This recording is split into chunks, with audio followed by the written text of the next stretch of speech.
ഇന്ത്യയിൽ ഏറ്റവും കൂടുതൽ നികുതി അടയ്ക്കുന്ന താരങ്ങളുടെ വിവരങ്ങൾ പുറത്ത്. ബോളിവുഡ് സൂപ്പർ താരം ഷാറുഖ് ഖാനാണ് ഫോർച്യൂൺ ഇന്ത്യ പുറത്തുവിട്ട പട്ടികയിൽ ഒന്നാമത്. ഇളയ ദളപതി വിജയ് രണ്ടാം സ്ഥാനത്തും സൽമാൻ ഖാൻ മൂന്നാം സ്ഥാനത്തും എത്തി.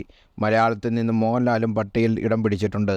ഈ സാമ്പത്തിക വർഷം 92 കോടി രൂപയാണ് ഷാറുഖ് ഖാൻ നികുതിയായി അടച്ചത്. 80 കോടി നികുതി അടച്ച തമിഴ് സൂപ്പർ താരം വിജയാണ് രണ്ടാമത്. 75 കോടി നികുതി അടച്ച സൽമാൻ ഖാനാണ് മൂന്നാം സ്ഥാനം. 71 കോടി അടച്ച അമിതാഭ് ബച്ചൻ എന്നിവരാണ് ബാക്കിയുള്ള സ്ഥാനങ്ങളിൽ. അഞ്ചാം സ്ഥാനത്തുള്ള ക്രിക്കറ്റ് താരം വിരാട് കോഹ്ലിയാണ്. 66 കോടിയാണ് അദ്ദേഹം സർക്കാരിലേക്ക് അടച്ചത്. ധോണി 38 കോടി, സച്ചിൻ തെണ്ടുൽക്കർ 28 കോടി എന്നിവരാണ് പട്ടികയിൽ ആദ്യ 10-ൽ ഇടം പിടിച്ച കായിക താരങ്ങൾ. മുൻ ക്രിക്കറ്റ് താരം സൗരവ് ഗാംഗുലി 23 കോടി, ഹാർദിക് പാണ്ഡ്യ 13 കോടി എന്നിവർ ആദ്യ 20-ലുണ്ട്. ബോളിവുഡ് താരം അജയ് ദേവ്ഗൺ 42 കോടി രൂപയും രൺധീർ കപൂർ 36 കോടി നികുതി അടച്ചു.